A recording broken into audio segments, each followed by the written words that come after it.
নমস্কাৰ আফটাৰনুন এক্সপ্ৰেছৰ সৈতে ষ্টুডিঅ'ত মই মৌচুমী শৰ্মা বৰা প্ৰথমটো ব্ৰেকিং নিউজ জিএনআৰচিৰ চিকিৎসক নবনীল বৰুৱাৰ ঘৰত আৰক্ষী অভিযুক্তক সুৰক্ষা প্ৰদানক লৈ দিব জাননী ৰাজকন্যা বৰুৱাক অসুস্থ সজোৱাৰ অভিযোগ চিকিৎসক নবনীল বৰুৱাৰ বিৰুদ্ধে নবনীল বৰুৱাৰ কৃপাত আইচিইউত ভৰ্তি হৈছিল ৰাজকন্যা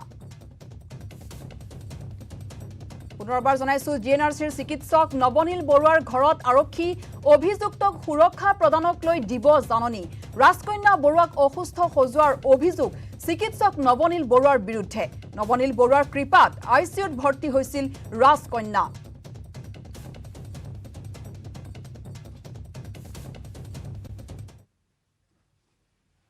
ইফালে আদালতত হাজিৰ ৰাজকন্যা বৰুৱাক সিজিএম আদালতত হাজিৰ ৰাজকন্যাক পুৱাৰ ভাগত স্বাস্থ্য পৰীক্ষা কৰিছিল ৰাজকন্যাৰ নতুন গোচৰত গ্ৰেপ্তাৰ কৰা হৈছে ৰাজকন্যা বৰুৱাক ৰাজকন্যাৰ ওপৰত আৰোপ কৰা হৈছে জামিনবিহীন ধাৰা অসুস্থতাৰ নাটক কৰি ভৰ্তি হৈছিল জিএনআৰচিত তদন্তৰ আওতালৈ আহিব জিএনআৰচি কৰ্তৃপক্ষ পুনৰবাৰ জনাইছো আদালতত হাজিৰ ৰাজকন্যা বৰুৱাক সিজিএম আদালতত হাজিৰ কৰা হৈছে ৰাজকন্যাক পুৱাৰ ভাগত স্বাস্থ্য পৰীক্ষা কৰিছিল ৰাজকন্যাৰ নতুন গোচৰত গ্ৰেপ্তাৰ কৰা হৈছে ৰাজকন্যা বৰুৱাক ৰাজকন্যাৰ ওপৰত আৰোপ কৰা হৈছে জামিনবিহীন ধাৰা অসুস্থতাৰ নাটক কৰি ভৰ্তি হৈছিল জিএনআৰচিত তদন্তৰ আওতালৈ আহিব জিএনআৰচি কৰ্তৃপক্ষ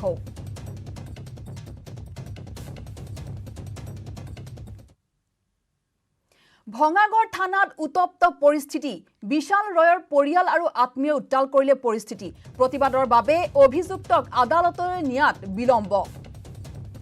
ভঙাগড় থানাত উত্তপ্ত পৰিস্থিতি বিশাল ৰয়ৰ পৰিয়াল আৰু আত্মীয়ই উত্তাল কৰিলে পৰিস্থিতি প্ৰতিবাদৰ বাবে অভিযুক্তক আদালতলৈ নিয়াত বিলম্ব হয়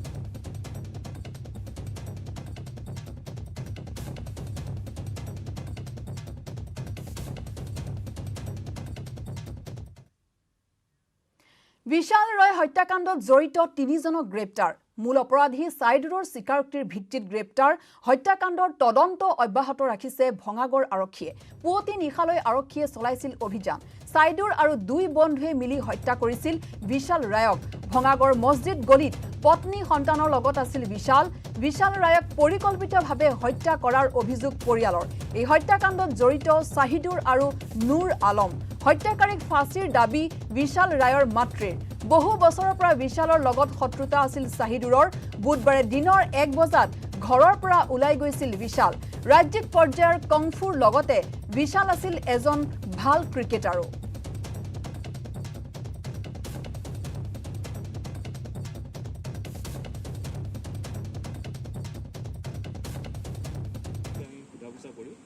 এটা অলপ মানে আমাৰ সাসপেক্ট হৈছে আপুনি মই নামখিনি সাসপেক্ট বুলি কোৱা নাছিলোঁ সোধাবছৰ কৈছিলোঁ এতিয়া এই যিজনৰ পিক আপ কৰিছোঁ আমাৰ অলপ সাসপেক্ট হৈছে প্ৰথম পিক আপ কৰিছোঁ তাৰপৰা লিড এটা লৈ হয়তো আৰু কোনোবা ওলাব পাৰে আৰু আমি লিড লৈ গৈ আছোঁ নেক্সটটো কিবা পালে মই জনাই আছোঁ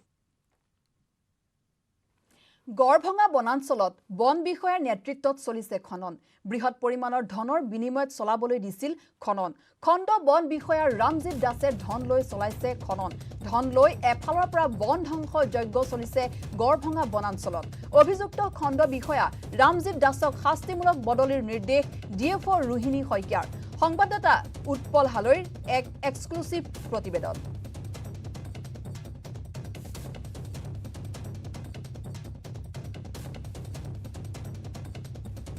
অসমৰ মুখ্যমন্ত্ৰী ডক্টৰ হিমন্ত বিশ্ব শৰ্মাই গড়ভঙা বনাঞ্চল আৰু দীপৰ বিল বনাঞ্চল ৱাইল্ড লাইফ চেঞ্চুৰী হিচাপে অৰ্থাৎ বন্যপ্ৰাণী সংৰক্ষণৰ ব্যৱস্থাৰ বাবে সংৰক্ষিত কৰিবৰ বাবে অহৰ্নিশে চেষ্টা কৰিছে তেনে সময়তে একাংশ দুৰ্নীতিগ্ৰস্ত বন বিষয়াৰ নেতৃত্বত এনেদৰে চলিছে বন ধ্বংসযজ্ঞ মোৰ সতীৰ্থই দেখুৱাব এয়া ৰাণী বনাঞ্চলৰ অধীনত থকা গড়ভঙা বনাঞ্চল আৰু দীপৰ বিল বনাঞ্চলৰ কিছু দৃশ্য প্ৰায় 2 কিলোমিটাৰ ভিতৰত আমি আহি উপস্থিত হৈছোঁ আৰু তাত এনেদৰে জেচিপিৰে হাতোৰা চলিছে আৰু তাৰ দৃশ্যসমূহ দেখুৱাইছে কিমান ভয়ানক মাইনা খৰং বিট অফিচাৰ ৰামজিত দাসৰ নেতৃত্বত এই ধৰণৰ ঘটনা সংঘটিত হোৱা বুলি স্পষ্টভাৱে উল্লেখ কৰিছে যোৱাকালি যিগৰাকী ডিএফঅ আছে ৰোহিণী মোহন শইকীয়া ডাঙৰীয়াই আৰু যদি সতীৰ্থ সম্ভৱ হয় ইয়াতে যে জেচিপি চলিছে ডাম্পাৰ চলিছে তাৰে এই প্ৰমাণ যি সময়ত মুখ্যমন্ত্ৰীগৰাকীয়ে কৈছিলে গড়ভঙাক সংৰক্ষিত বনাঞ্চললৈকে ৰূপান্তৰিত কৰা হ'ব ৱাইল্ড লাইফ চেঞ্চুৰী হিচাপে বিবেচিত কৰা হ'ব ইয়াতে যিহেতু যথেষ্ট সংখ্যক পশু পক্ষীকে ধৰি অন্যান্য বন্যপ্ৰাণী আছে যদি সতীৰ্থ সম্ভৱ হয় দেখুৱাব এইসমূহ যি অপৰূপ দৃশ্য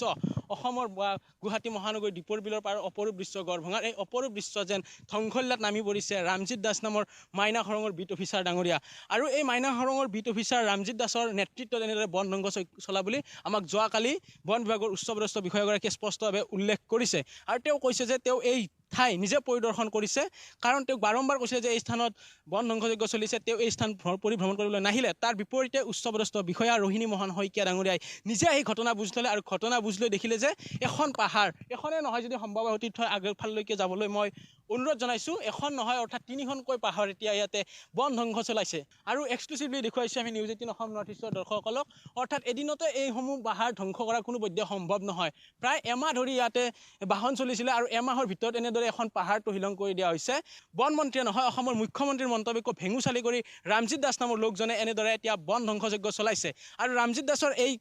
দুৰ্নীতিগ্ৰস্ত বিষয়াজনৰ কথা গম পাই ৰোহিণী মোহন শইকীয়া ডিএফঅ ডাঙৰীয়াই লগে লগে তেখেতক ইয়াৰ পৰা শাস্তিমূলকভাৱে বদলি দিছে আৰু ইয়াৰ সমান্তৰালভাৱে কিন্তু ৰামজিৎ দাসৰ আমাৰ হাতত যি তথ্য আছে বা ফোন টেপিং আহিছে একোখন বাহনৰ নামত 70,000কৈ টকা লয় বুলি আমি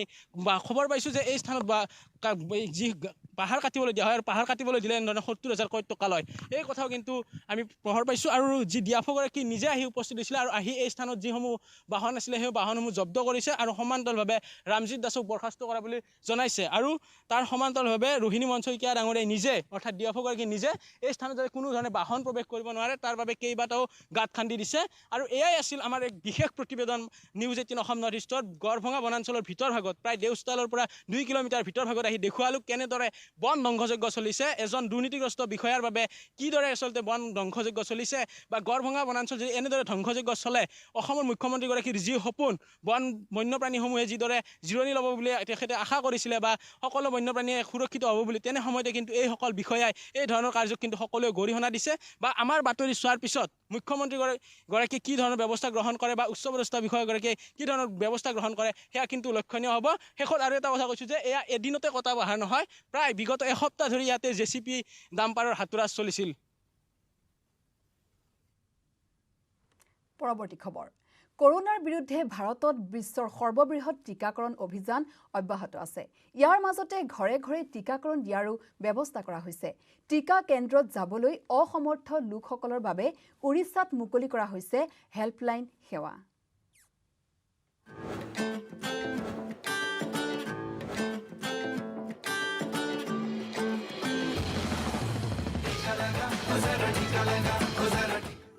কৰোনা টিকাৰ বাবে এটাই ফোন কল হেল্পলাইন নম্বৰৰ জৰিয়তে টিকাকৰণ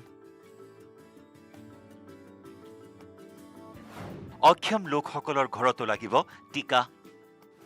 ঘৰে ঘৰে গৈ ভ্ৰাম্যমান দলে দিব টিকা কিয়নো টিকাই হল সঞ্জীৱনী আপুনি ললেনে কৰোনা টিকাকৰণ অভিযান এতিয়া টিকা কেন্দ্ৰৰ পৰা ওলাই মানুহৰ ঘৰে ঘৰে সোমাইছে আৰম্ভ হৈছে ডোৰ টু ডোৰ ভেকচিনেশ্যন আৰু এতিয়া কৰোনা টিকাকৰণ কেন্দ্ৰলৈ যোৱা অক্ষম লোকসকলৰ বাবে হেল্পলাইন নম্বৰৰো মুকলি কৰা হৈছে উৰিষ্যাত প্ৰশাসনে টিকাকৰণৰ পৰা দূৰৈত থকা লোকসকলক টিকা প্ৰদান কৰিবলৈ আৰম্ভ কৰিছে চৰকাৰে সম্পূৰ্ণ টিকাকৰণৰ বাবে 2021 চনৰ ডিচেম্বৰ মাহলৈ লক্ষ্য নিৰ্ধাৰণ কৰিছে এই ক্ষেত্ৰত সূচী তৈয়াৰ কৰি টিকা কেন্দ্ৰলৈ যাবলৈ সক্ষম নোহোৱা লোকসকলৰ বাবে হেল্পলাইন নম্বৰৰ সেৱাও মুকলি কৰা হৈছে এই হেল্পলাইন নম্বৰত ফোন কৰি মানুহে ঘৰত বহিয়েই কৰোনাৰ টিকা ল'ব পাৰিব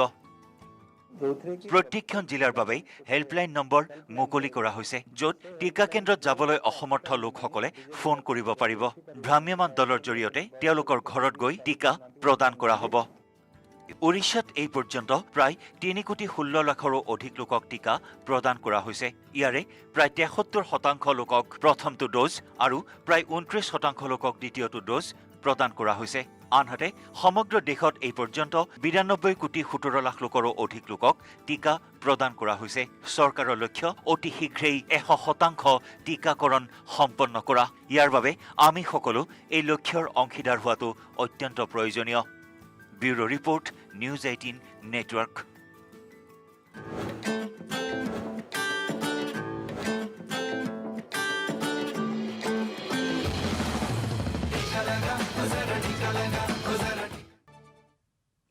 পুনৰ স্বাগতম বাতৰি মাজলৈ ডিমা হাছাওত দুটাকৈ অনুষ্ঠানত অংশগ্ৰহণ কেন্দ্ৰীয় বিত্তমন্ত্ৰী নিৰ্মলা সীতাৰমণৰ অনুষ্ঠানত অংশগ্ৰহণ মুখ্যমন্ত্ৰী ডক্টৰ হিমন্ত বিশ্ব শৰ্মাৰ লংকাত 120 মেগাৱাট বিদ্যুৎ প্ৰকল্পৰ ভূমি পূজন অনুষ্ঠান হাফলঙত 2 লেনযুক্ত পথৰ আধাৰশিলা স্থাপন নিৰ্মলা সীতাৰমণৰ হাফলং তিনিআলিৰ পৰা লৱাৰ হাফলঙলৈ নিৰ্মাণ হ'ব পথটো বিত্তমন্ত্ৰী শ্ৰীমতী নিৰ্মলা সীতাৰমণ ডাঙৰীয়ানীয়ে লোৱাৰ কপিলি হাইডেল প্ৰজেক্টৰ ভূমি পূজন কৰিলে এই প্ৰজেক্টটোত 2200 কোটি টকা খৰচ কৰা হ'ব 120 মেগাৱাট বিদ্যুতৰ উৎপাদন কৰা হ'ব আৰু এই প্ৰজেক্টত প্ৰথমবাৰৰ বাবে যি লাভ হ'ব তাৰ 5% ডিমা হাছাও কাউন্সিলকো আগবঢ়োৱা হ'ব প্ৰপৰশ্যনেটলি কাৰ্বি আলং কাউন্সিলকো আগবঢ়োৱা হ'ব ইয়াতে যিমানখিনি চাকৰি হ'ব বাহিৰৰ পৰা ক'ত আহিব আপোনালোকৰ মানুহে কৰিব থাউৰা সমষ্টিৰ ৰাইজৰ দলৰ প্ৰাৰ্থী ধৈৰ্য কোঁৱৰৰ মনোনয়ন পত্ৰ দাখিল শিৱসাগৰ জিলা উপায়ুক্ত কাৰ্যালয়ত দাখিল কৰিলে মনোনয়ন পত্ৰ শিৱসাগৰ ষ্টেচন চাৰিআলিৰ পৰা বৰপুখুৰী হৈ পদযাত্ৰা কৰি দাখিল কৰে মনোনয়ন পত্ৰ ধৈৰ্য কোঁৱৰক সংগ দিয়ে ৰাইজৰ দলৰ সভাপতি অখিল গগৈয়ে ঐতিহাসিক শিৱদৌলত বন্তি প্ৰজ্বলন কৰি মনোনয়ন দাখিল কৰে ধৈৰ্য কোঁৱৰে মনোনয়ন পত্ৰ দাখিলৰ প্ৰাক্ষণত অহা 30 অক্টোবৰত বিশ্বাসঘাতকতাৰ বিৰুদ্ধে যুঁজ হ'ব বুলি মন্তব্য কৰে ৰাইজৰ দলৰ প্ৰাৰ্থী ধৈৰ্য কোঁৱৰে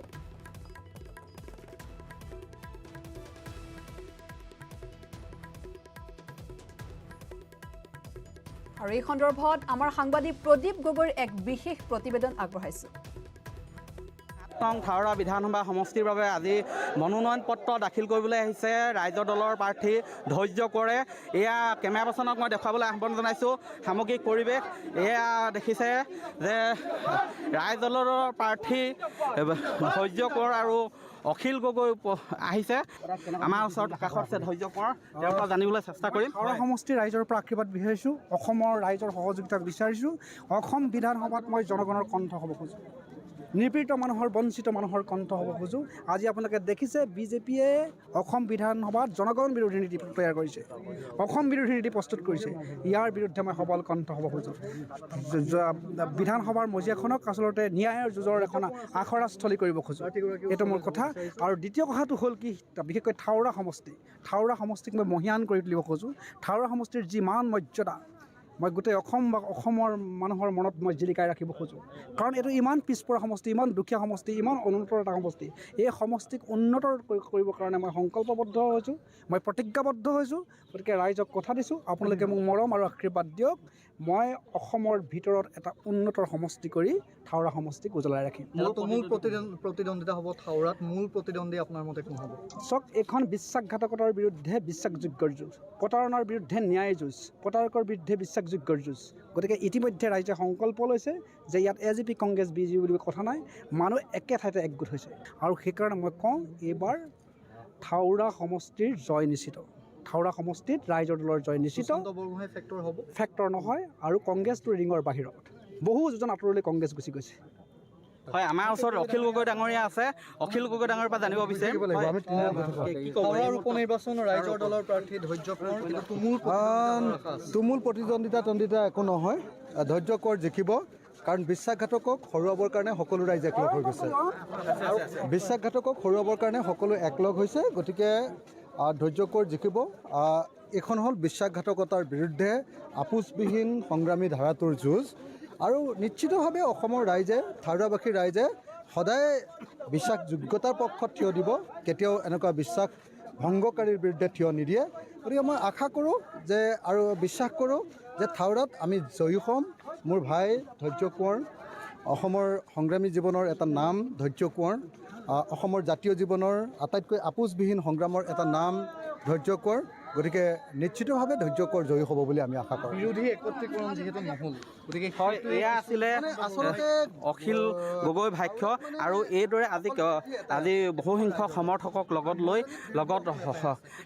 আজি থাউৰাৰ সমষ্টি উপনিৰ্বাচনৰ বাবে আজি মনোনয়ন পত্ৰ দাখিল কৰিবলৈ আহিছে ধৈৰ্য কোঁৱৰে দুৰ্গা পূজা সমাগত ৰাজ্যৰ চাৰিওফালে চলিছে দুৰ্গা পূজা আয়োজনৰ ব্যাপক প্ৰস্তুতি গোৱালপাৰাতো দেখা গৈছে একে পৰিৱেশ গোৱালপাৰাৰ চাৰিওফালে দুৰ্গা পূজাৰ প্ৰস্তুতি চলি থকাৰ সমানে সমানে দেৱীৰ মৃন্ময় মূৰ্তি তৈয়াৰ কৰাত ব্যস্ত হৈ পৰিছে খনিকৰসকল গোৱালপাৰা চহৰৰ বাপুজী নগৰৰ মৃৎশিল্পী নাৰায়ণ পালে ব্যস্ত হৈ পৰিছে মৃন্ময় মূৰ্তিত শেষ পৰশ দিয়াত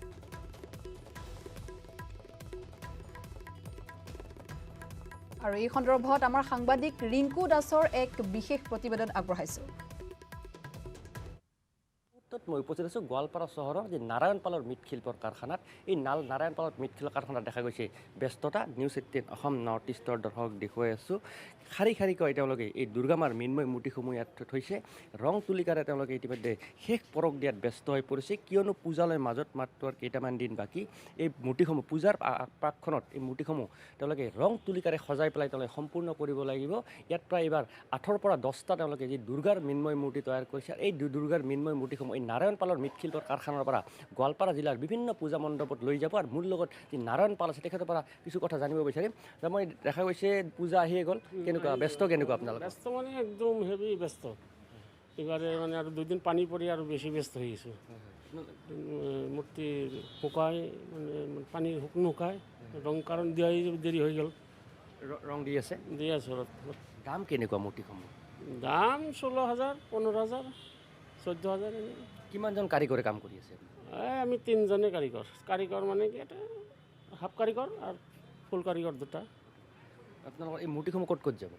এই গোৱালপাৰাৰ ভিতৰতে আমাৰ চব এই দুৰ্গা মাৰ মৃন্ময় মূৰ্তিসমূহ গোৱালপাৰা চহৰৰ বিভিন্ন পূজা মণ্ডপত লৈ যাব আৰু তাৰ বাবে দেখা গৈছে ব্যস্ততা দেখা গৈছে মই পুনৰ কৈছোঁ শাৰদীয় দুৰ্গা পূজালৈ মাজত মাত্ৰ আৰু কেইটামান দিন বাকী এতিয়া ব্যস্ত হৈ পৰিছে মৃৎশিল্পসকল তেওঁলোকে দিনে নিশাই তেওঁলোকে দুৰ্গা মাৰ মৃন্ময় মূৰ্তিসমূহ ৰং তুলিকাৰে সজাই পেলাই সম্পূৰ্ণ কৰিব লাগিব কিয়নো পূজাৰ এদিন আগত তেওঁলোকে দুৰ্গা মাৰ মৃন্ময় মূৰ্তিসমূহ গোৱালপাৰা চহৰৰ বিভিন্ন পূজা মণ্ডপত লৈ যাব তাৰ বাবে দেখা গৈছে ব্যস্ত শাৰদীয় দুৰ্গোৎসৱলৈ মাজত মাত্ৰ 4টা দিন বাকী দুৰ্গোৎসৱৰ বতৰত সকলোৱে আশা কৰে এযোৰ নতুন কাপোৰ ক্ৰয় কৰিবলৈ ব্যৱসায়ীসকলেও আশাৰে বাট চাই ৰয় দুৰ্গোৎসৱৰ সময়ছোৱালৈ কৰোনাৰ জটিল পৰিস্থিতিৰ বাবে উপাৰ্জন সীমিত হৈ পৰাত পূৰ্বৰ দৰে ধেমাজিৰ পূজাৰ বজাৰত নাই গ্ৰাহকৰ সমাগম ধেমাজি সদৰত ৰং বিৰঙৰ কাপোৰেৰে সজ্জিত বিপণীসমূহত গ্ৰাহকৰ বাবে অপেক্ষা কৰিব লগা হৈছে ব্যৱসায়ীয়ে ধেমাজি সদৰৰ পূজাৰ বজাৰত এতিয়া মন্দাৱস্থাই বিৰাজ কৰিছে ব্যৱসায়ীসকলৰ মাজত আৰু এই সন্দৰ্ভত আমাৰ সাংবাদিক মন বিকাশ বৰগোহাঁইৰ এক বিশেষ প্ৰতিবেদন আগবঢ়াইছো ধেমাজিৰ যি পূজাৰ পৰিৱেশ বা পূজা বুলিলেই আচলতে কাপোৰৰ দোকান বিপণীসমূহত যিধৰণে গ্ৰাহকৰ আগমন ঘটে তেনেধৰণৰ এটা দৃশ্য এবাৰ দেখা পোৱা নাই যিহেতু বিগত 2টা বছৰ কোভিড মহামাৰীয়ে সমগ্ৰ বিশ্বৰ যি ত্ৰাসৰ সৃষ্টি কৰিলে আৰু যাৰ বাবে ৰাজ্য চৰকাৰৰ SOP মানি কোভিডৰ বিধি মানি এবাৰ যিহেতু পূজা অনুষ্ঠিত কৰিব আৰু আমি মোক কেমেৰা সহযোগী এটা দৃশ্য দেখুৱাইছে যে মোৰ কাপোৰৰ বিপণী পূৰ্বতে যিধৰণে আচলতে কাপোৰৰ দোকান বিপণীসমূহত যিধৰণৰ গ্ৰাহকৰ আগমন ঘটিছিল সেইধৰণে গ্ৰাহকৰ আগমন এইবাৰ ঘটা পৰিলক্ষিত হোৱা নাই আমি দাদা এইবাৰ পূজাৰ বজাৰ কেনেকুৱা ধৰণৰ কি হৈছে পূজাৰ বজাৰ এইবাৰ বৰ ভাল হোৱা নাই যেনেধৰণে কাপোৰ বিচাৰিছিলোঁ এনেকুৱা ধৰণৰ কাপোৰবিলাক অহা নাই হোৱা নাই এই লকডাউনৰ কাৰণে কাপোৰবিলাক অহা নাই বুলি কৈ আছে দোকানীবিলাক এই কৰোণা মহামাৰীয়ে মানে মানুহক জুৰুলা কৰিছে কোম্পানীবিলাকত কাপোৰ নাই বনোৱা বুলি কৈ আছে সেইটোৱে আৰু আমি আচলতে ইয়াৰ বিপণীখনৰ গৰাকী ওচৰত বিচাৰিম এইবাৰ বজাৰ কি হৈছে বজাৰটো ভাল নহয় তেনেকুৱা মানে বজাৰটো আপোনাৰ এনেকুৱা হৈ আছে ধৰক মালটোতো মানে বহুত কমতিকৈ আহি আছে তাৰপাছত আপোনাৰ মানে কাষ্টমাৰ বহুত কম এইটো মানে পূজাটো কি হ'ব মানে মানুহে আগতে গম পায় এইবিলিচোন পূজা নহ'ব বুলি এটা ভাবি থাকে আৰু যিখিনি হ'ব মানে ভাবে যে বহুত কমতিকৈ হ'ব তো সেইটো হিচাপত মানুহে মানে ইমানটো আৰু মানুহৰ হাতত পইচা নাই মেইন কথা সেইটো বেয়া চলি আছে আৰু দেখা গৈছে যে গ্ৰাহকসকল আহিছে কিন্তু যিধৰণে আচলতে পূজাৰ বজাৰত যিধৰণৰ উৎসাহ উদ্দীপনা থাকে সেই উৎসাহ উদ্দীপনা এবাৰ দেখা পোৱা পৰিলক্ষিত হোৱা নাই মাজতে 4টা দিন বাকী ৰৈছেগৈ এইবাৰ দেখিছোঁ যে বজাৰ কেনেকুৱা কি হৈছে মানে কোভিড পৰিস্থিতি মাত্ৰ হেৰি হৈছে শিথিল কৰি দিছে আৰু হ'ল আশা ৰাখিছোঁ মানে আগন্তুক দিনত পূজাৰ বজাৰ ভাল হ'ব কিন্তু যেনেকুৱা হ'ব লাগে তেনেকুৱা হোৱা নাই এইবাৰ আৰু আগতে মোটামুটি পূজাৰ বজাৰ ঠিকে থাকে মানে যেনেকৈ হ'ব লাগে তেনেকুৱা নহয় কিন্তু মানে যোৱাবাৰৰ পৰা এইবাৰ আৰু বেয়া মানে খুব এইবাৰ বজাৰত আপুনি কেনেধৰণৰ কাপোৰ কি আনিছিলে কিমান কাপোৰ আনিছিলে মোটামুটি তেনেকুৱা এইবাৰ কালেকশ্যনো তেনেকুৱা নাই কিন্তু কালেকশ্যন নোহোৱা নাই যদিও মানে যেনেকুৱা কালেকশ্যন আহিছে মানে তাৰ ওপৰতো মানে চেল নাই এইবাৰ চেল নাই। ধেমাজিৰ আমি সদৰৰ দুখন বিপণী আমি দেখুৱালোঁ যে এনেধৰণে আচলতে খুব কম সংখ্যক আচলতে গ্ৰাহকৰ উপস্থিতিৰ মাজেৰে এই বিপণীসমূহ তেওঁলোকে আচলতে তেওঁলোকৰ উপস্থিতি দেখা গৈছে আৰু এনেধৰণেই ধেমাজিতো চলিছে শাৰদীয় দুৰ্গোৎসৱৰ প্ৰস্তুতি।